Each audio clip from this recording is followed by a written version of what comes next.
If you're planning a trip to Punta Cana, the Dominican Republic, we're going to cover everything that you need to know before you arrive. Yeah, everything from what the entry requirements are, where you want to stay, how you're going to get around, just all those little things that you wish you would have known before you came.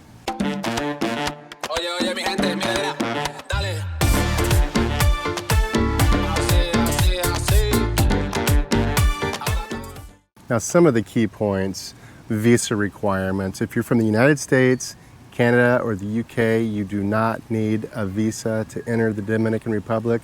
If you're not from one of those three countries, make sure you look that up before arrival. Right. Now, when you come here, you will get 30 days with that no visa. Now, if you would like to extend that, you can for an additional up to 120 days. You can do that online, or you can do it actually when you are just leaving the country. You pay a fee when you leave. There is a sliding scale of what that fee is going to cost you when you're leaving. We understand it's really easy to do. We have not left yet. That is the route we are choosing to do. We're hoping we don't get thrown in jail. But we don't think so. Everything we've researched, everything we've looked up, there will be a minimal fee that we will pay.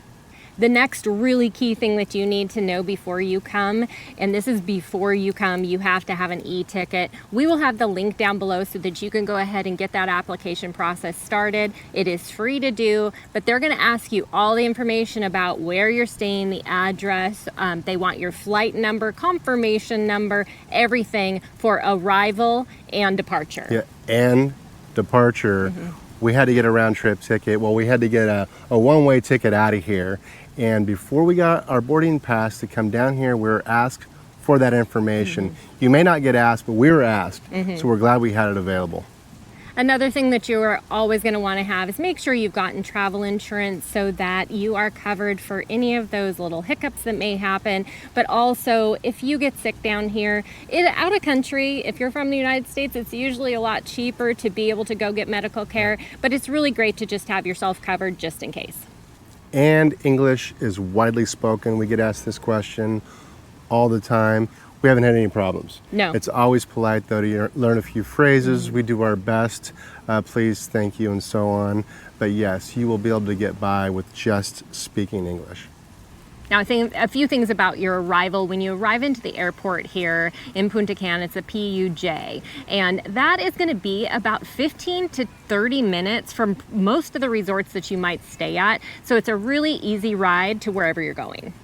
And make sure you have your QR code available at customs.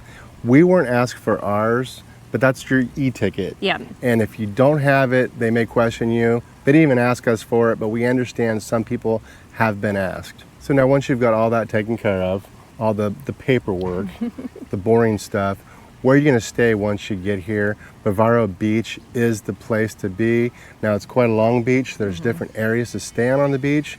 But I think we got the ideal spot here, and that's the next video. Yeah. That's not going to be covered in this video, but we will give you some ideas. Well, and the reason we'll kind of touch on why we're not showing that is that we like to stay at a place for the full amount of time that we are here, be able to share with you exactly our views on it. Sometimes you can have views right out the gate of this is amazing, and after a little bit of time you kind of see those pros and cons of it. So we do like to wait and share that. But the area of the beach that we are staying on is Las Corrales. And that area, we have so far been incredibly happy with it. It is a just beautiful, pristine white beach, a lot of little restaurants and everything around. Yeah, no, we like. Now, one thing I would like to point out before we get any further in this video, we do apologize for the sunglasses.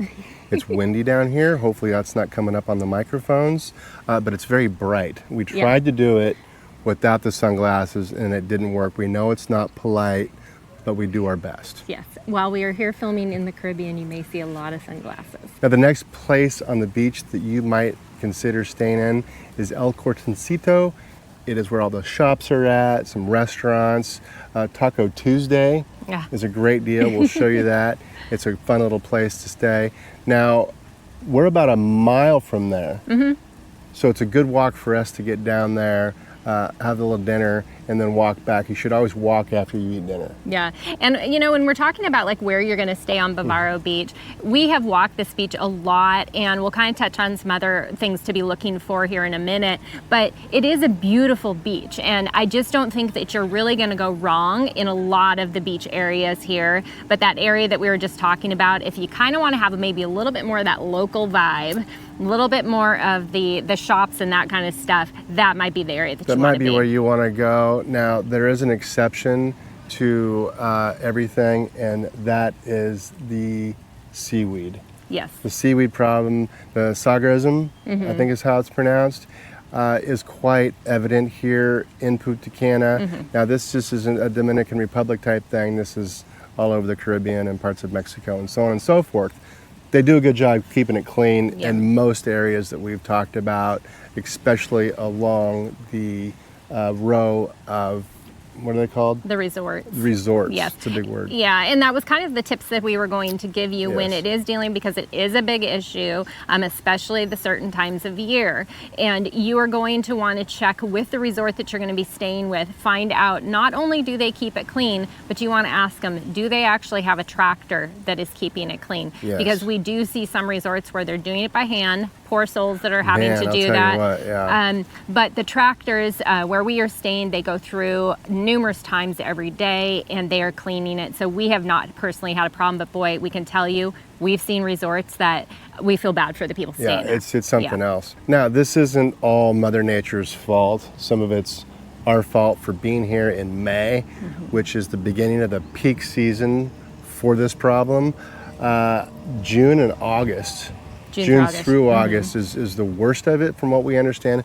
I'll tell you what, if it gets worse than it is right now, it's pretty bad. I did read online this morning that it's about 200% worse this year than it was last year. So it just depends. Yeah, it really depends. And, you know, you just kind of have to take it as it is because you are here during that time. There's nothing they can do about it. So complaining to a resort about it is probably not going to do a whole lot of good. Now, if you want to avoid it altogether, you could come in between December and April. That is when you're not going to see a whole lot of it. So, you know, but that comes with other prices, and we'll deal with that in just a few minutes. How to get around the area. Now, if you're staying in a resort, you may not need to. Where we're at, we walk everywhere we need to go. Everything's available to us. But if you need to get to an excursion or across the island or something, there's buses, there's taxis, there's tuk-tuks, there's Uber. So there's plenty of options to choose from. Now, the taxis are not metered, so make sure you negotiate beforehand. Right. And then the Ubers, we have actually found the pricing, because we've looked it up to go to certain areas, and the pricing has actually been very reasonable. Another option is to set up your transfers, and that is really the best thing that you want to do when you are looking at coming from the airport. We actually had our host arranged for our transfer, our private transfer. They're waiting there with a sign to just transport you home, and it was or to your new place, and it was great. You didn't have to sit there and figure out location or anything. It was all done for you. Yeah, it's pretty cool. It's super convenient. The only drawback that I have is Carrie always gives her name, so it's only her name on the sign. It never says Brian and Carrie. So it's kind of a pet peeve of mine that for some reason she doesn't want to fix that. But that's okay. Yeah. I still get to go. He still gets to come along. And then the other thing is that we found that from where we are located in Bávaro, there are small little markets that you can go to, small, more convenient style stores, small grocery stores. Pricing can be a little bit higher because it is in more of a touristy area. Now, if you want to be able to have a bigger selection of groceries, there is an option, which is what we have been using, and that is Uber Eats. We order our groceries in. Your selection is definitely a bit lower, and sure, you are going to pay a little bit higher prices, but still less than the little market. So that is an option as well, and it has been, it would have cost us a lot more than the extra we're paying to just take the Uber back and forth. I would rather pay for the convenience anyway, because Carrie does all the ordering online. I go out and meet the Uber driver and bring the food in. It's pretty simple, and if you have to pay a little extra to keep it simple, then do it. Our currency is the Dominican peso. Obviously, you can also use US dollar. We've used it a couple times. We're not sure if every place uses it.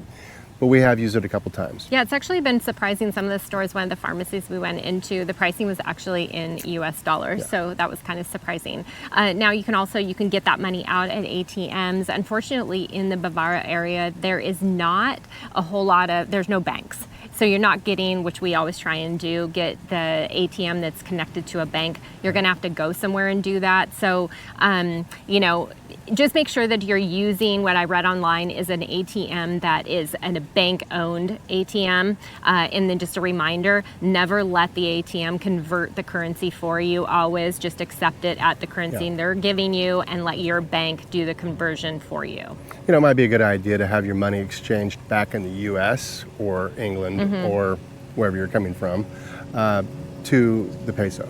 And then a question that we commonly get about tipping. Now, is tipping expected? Yes, it is. But on their billing, when you go to a restaurant, they automatically include a 10% on there. So they don't really necessarily have a line there where you're filling out to add more tipping. We have everything I'm reading online is people do say they'll tip additional on top of that. That's really up to you. But just be aware that 10% is automatically added. Staying connected, what about Wi-Fi? So far, so good for us. We haven't had any problems. Now, we understand that there can be some outages, but we haven't experienced those so far. So far, no problem with the Wi-Fi. Right. And then as far as when we are down at the beach and we still want to have our phone with us or any other connection that we have, we just use an eSIM, and that has been wonderful. It has had great connection while we've been down here.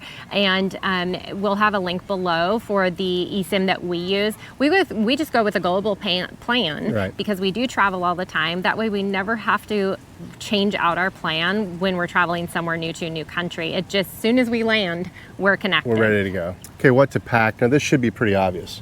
What are you going to pack when you come to the Caribbean? Well, we overpacked once again. I've had the same white t-shirt on for like 5 days now. Yeah. In all reality, you're putting on a swimsuit every day, a cover up, some shorts. You're really not doing a whole lot of dressing up unless you are staying at a resort. Be mindful of check their requirements. I have heard from some people that they do require that going into certain restaurants that maybe the men have pants on, which sounds absolutely miserable to me. But do check just the requirements at the resort you're at. For us personally, we've been in swimsuits every day and not much more. So I did bring a couple button-up shirts that make me look better than I normally do. And it was my birthday the other day, so we went out for some dinner, and I put my button-up shirt on. We both dressed up a little bit. Yeah, honestly, I put my button-up shirt on. I looked nice walking down the beach, and I felt out of place. Yeah, we did. I was overdressed. Walking to the area, we felt a little overdressed. If you're in a resort, maybe not so much. That's okay. The other thing that I would definitely suggest that you do is make sure that you bring bug spray. This is something, I brought my bug repellent that I have used everywhere else, and it's worked wonderfully. The bugs and the mosquitoes here are of a whole different level. Yes. They were eating me alive, and then I found out from talking to other people that this is just very common. And so the one that I would suggest, and the only one that worked because I tried multiple, is the Deep Woods. And unfortunately, that is, everybody says you shouldn't use that on you, and I don't want to hear it in the comments because it was the only thing that actually worked, and I could sleep at night. So. And how many times did you get bit? Oh, I got bit like 3 times is all. Yeah, and they didn't even itch for him. So I found him later. He didn't get a lot of sympathy. I did get bit, look. You could play connect the dots on my body, so. As we're sitting here talking, I don't know if you could hear that little buggy drive by, but safety is not a concern here either. That was a police officer on his little quad, and they patrol the beaches very well, and it's reassuring. One of the things about what to pack that will add on top of that is make sure whatever you're packing is quick dry. When we are here right now, like I said, this May, it is not terribly humid, but you are going to find it get humid, especially if you come in those summer months. And so make sure that it's quick dry because, boy, some of your stuff even now, we can leave things out sitting and they're still wet the next day. So yeah, now the high season would be December through April, and which, I don't know, we're here in May, it's been 85 with a nice breeze every day. Hasn't been humid at all. Now we're here for a couple months, so we'll see how we feel in June and July. But I'll tell you what, if this is low season, I'll take it, with the Yeah. exception of the seaweed. But Yeah. other than that, Yeah, so May and November are the mid-season or the shoulder season. seasons. So we're kind of in the beginning of the shoulder season, which is great. And then you've got your low season, which are those other months in between there. You know, the other thing is, I know a lot of people will say they look at the forecast and it shows rain every single day. It shows rain on our forecast almost every day that we have been here so far. And we definitely have gotten rain, but it's rain for a short period of time and then it's gone. So yeah, it's usually don't late afternoon, maybe sometimes Yeah. after it's dark out sometimes. But I wouldn't let those weather forecasts discourage you. If you're looking at coming, don't feel like you're going to be here and socked in all day long with the rain. So, and there may be times like that, but right now that's not what we've experienced. Now, one thing we love doing is sitting here in these lawn chairs with a light drink in the hand, just soaking everything in. But there's a lot more to do than just that.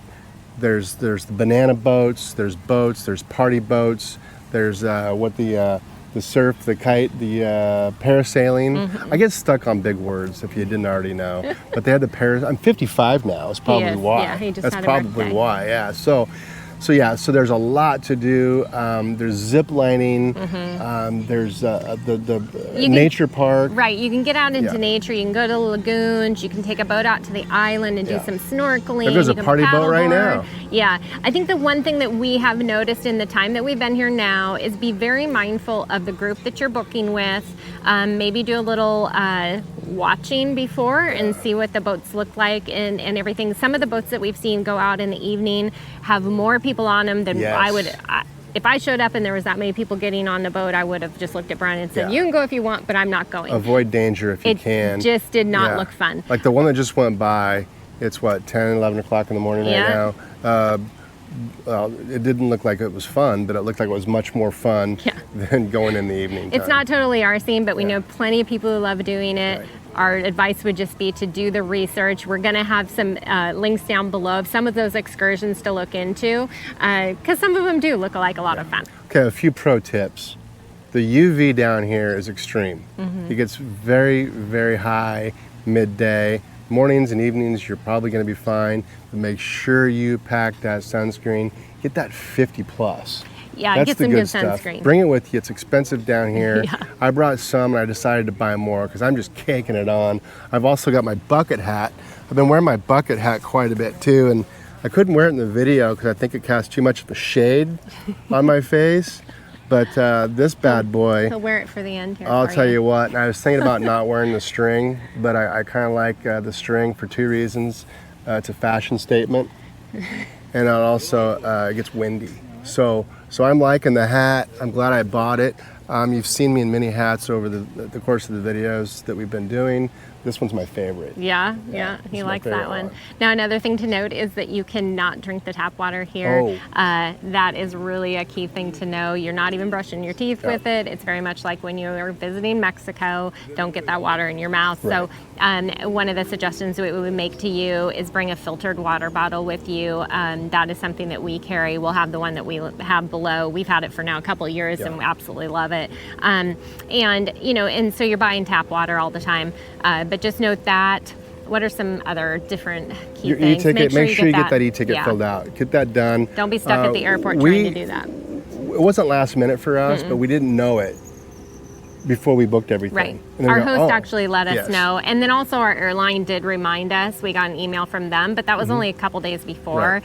Nobody wants those kind of stressors last minute of like, oh my goodness, I didn't know about that. Right. So just kind of get those things done ahead of time. So don't overpack is one of the biggest things I can say because I underpacked, I thought, but I'm gonna wear half the things I brought. So just make sure you don't overpack. It just makes life easier. Yeah. And then the other really just big tip we would give you is make sure and set up that transfer from the airport. Put both of your names on it. Yes. And just have that done ahead of time. It really didn't cost any more than showing up and having to try and figure out how to get there. And you always have those people asking, do you need a taxi and stuff? You just don't have to hassle. It starts your vacation off right and just steps you out on the right foot. Now in this video, we covered everything that you need to know when you are visiting. Like we said, we don't like to share like our place and all of the information about that just yet, because we want to give you the real outlook of it after we've been here for an entire month. But the other thing that we're going to be sharing with you here on the next video on Punta Cana is going to be all the costs that we spent while we were here, from the transportation how much to we spent. Yeah, how much we spent on groceries, because they're not real cheap here, and eating out and our accommodation. So make sure and tune in for that video as well. If you'd like to support the channel, we would greatly appreciate you signing up for our membership group. We'd love you for it. If you just want to give us a thumbs up, that'd be great. If you'd just like to subscribe, that'd be cool too. We'll see you next week. Cheers. Cheers.